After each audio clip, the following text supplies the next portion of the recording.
there are signs of a slowdown in economic and international trade growth.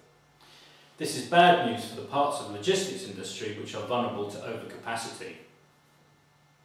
Published in April, the WTO's forecast of global trade growing at over 6% in 2011 already looks a little optimistic. Signs from the leading economies that domestic growth is slowing imply that world trade is not quite returning to the normalcy that many had hoped for. This has serious implications for many logistics markets. Our first chart compares purchasing managers' indices around the world. These are indicators of confidence in the world's economies.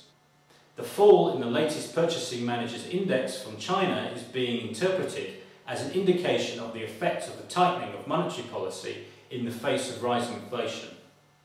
Although the monetary conditions in the US are quite different, similar data are also suggesting a marked slowdown.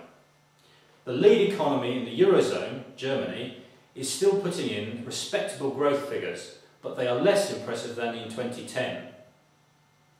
Just as bad for the logistics sector, purchasing managers' indices in all of these economies are showing that inventories are rising.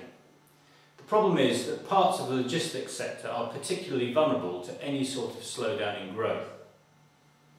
Our next chart shows that the container shipping rates have softened, with the China-Europe trade seeing rates halve over the past year.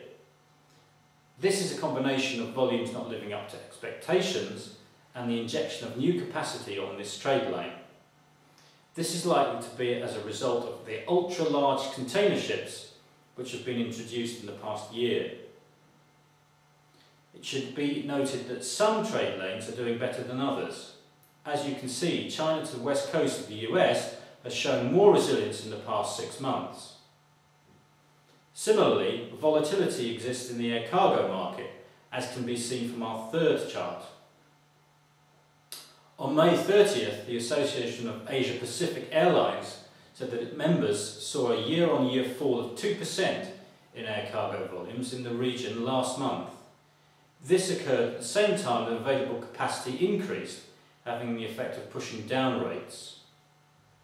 The contract logistics sector may also begin to suffer as the automotive industry comes off the boil.